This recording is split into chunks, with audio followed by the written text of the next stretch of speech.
What is up, superhumans? BT here. If you're new to this channel, first of all, welcome. I like to create content that's going to help you move, feel, and perform better, both mentally and physically. And today, if you are an endurance athlete, this video is for you.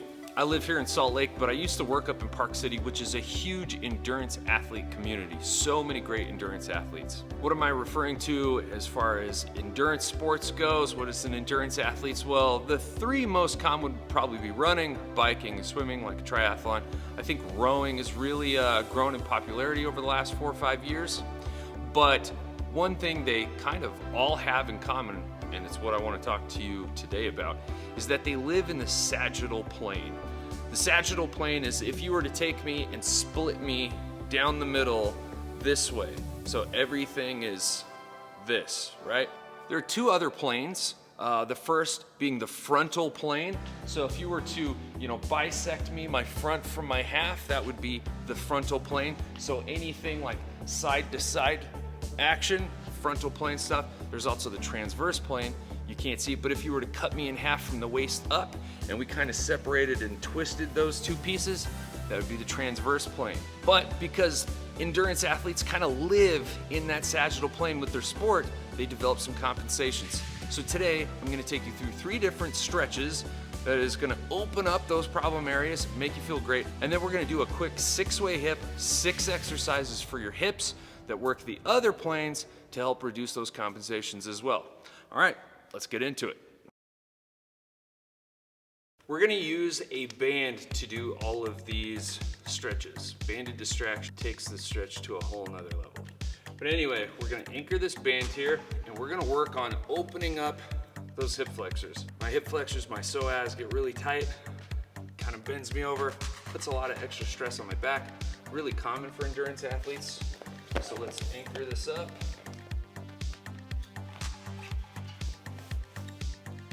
All right, so with this band, I'm gonna anchor it right underneath my glute.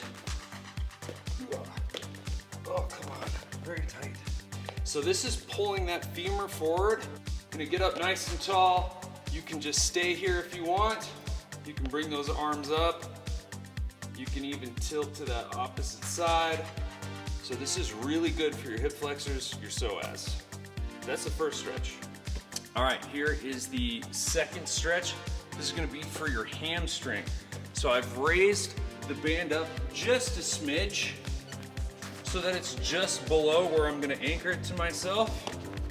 Front, walk it out, and we're gonna do a couple of different things here. One, just gonna put my hands down, and if you can't, that's fine. But I'm gonna work on just flossing this knee 10 to 20 times. Once I'm done with that, I'm gonna lock out and just floss through that hip, and I'm super tight here. Again, 10 to 20 times. So I'm going out, and now I'm just flossing through that ankle. So those 3 things, hamstring, we're gonna floss our knee first, floss through our hip, floss through our ankle. All right, this last stretch is probably my all-time most favorite stretch. We're gonna kick our leg through. We're gonna pull it up inside of the crotch. Ideally, you kind of wanna move out at like a 45-degree angle from your anchor. But again, for filming purposes, I'm gonna kind of do it 90 degrees, like straight on. But essentially, we're gonna get our hands down.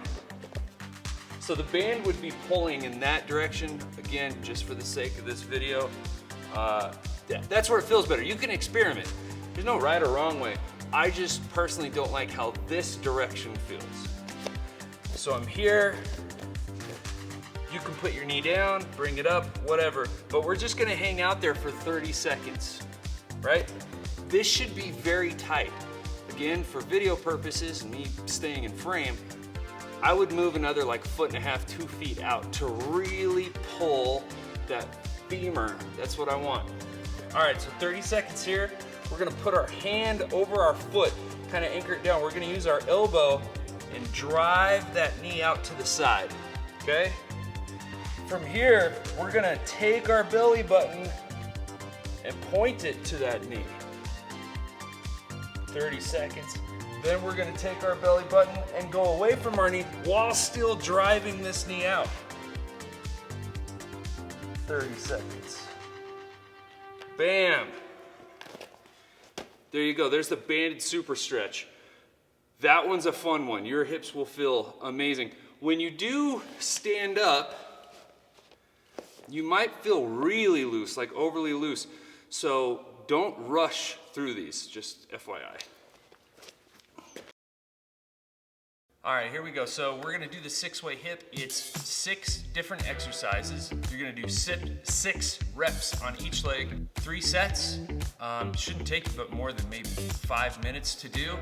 So like I said, this is really quick and you can use all these as a warm up, as a cool down, whatever you want, pick and choose. But yeah, let's get into it. All right, so everything's done in this kind of like on all fours position. The first one is we're going to do fire hydrants, which is basically you're like a dog and you're gonna pee on a fire hydrant.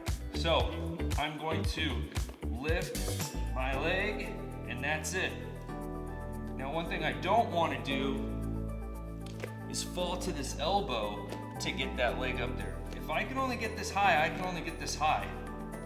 But I don't want to do this to help me get up higher. So nice, stiff, elbows, straight as you can, 6 on each leg. The next one we're gonna do is a kick back, bring the knee forward, and reach as far as you can. Get as much distance with that leg as possible. We're not going high. This isn't one of those donkey kicks, I think they're called, Instagram booty things. Nope, we're just going straight back. Reaching as far back as I can. 6 reps. Number 3 is a combination of the two. So I'm gonna bring my leg out and reach back. Out and back. So I got my fire hydrant, reach back. The 4th one is the reverse of that. So I'm gonna reach back, bring that leg up. I'm gonna really try to keep that knee high, like I'm almost coming up over a hurdle. So I reach back, open, bring that knee up. Again, 6 reps. Boom. Now these next 2 I've actually shown before. So if you've seen it and you're like, well, I've already seen this, I'm sorry. But these are called ouchies and super ouchies, and it was a part of my 10-minute mobility routine. So just going over it again because it's cool. All right, so this time it's like a fire hydrant, but we're gonna keep our legs straight. So leg comes out to the side. This one's really tough. You're gonna wanna do this. Just do the best you can to avoid. So I'm here and I'm raising that leg without letting that foot hit the ground. So we've got 6 of those. The last one, super ouchies, is that straight leg fire hydrant position. We're gonna elevate it and then bring it forward. So I'm here, and now I'm bringing it forward for 6 reps. And as you can hear from my voice, these are tough. They're not easy to do, but they're so good for your hips. Yeah. Well, there you have it. I know that was a quick video and we regurgitated some information. That's okay. I would highly recommend you checking out that 10-minute morning mobility routine. Right there, just click that guy. Anyway, I hope you enjoyed it. If you did, please hit the like button. Not only does it tell me what kind of videos you like to see and want to see more of, but it goes a long way with the YouTube algorithm, meaning that it helps other people like yourself find this video. And if you love the video, please consider subscribing. Obviously, it helps the channel grow, but with more channel growth comes better and better content for you. And finally, if you want to be notified as to when I release the latest videos, just hit this little notification bell down below, and yeah, then you're set. Anyway, that's it. I hope you enjoyed it. If you have any questions or comments, leave them down below. I will catch you later. Peace.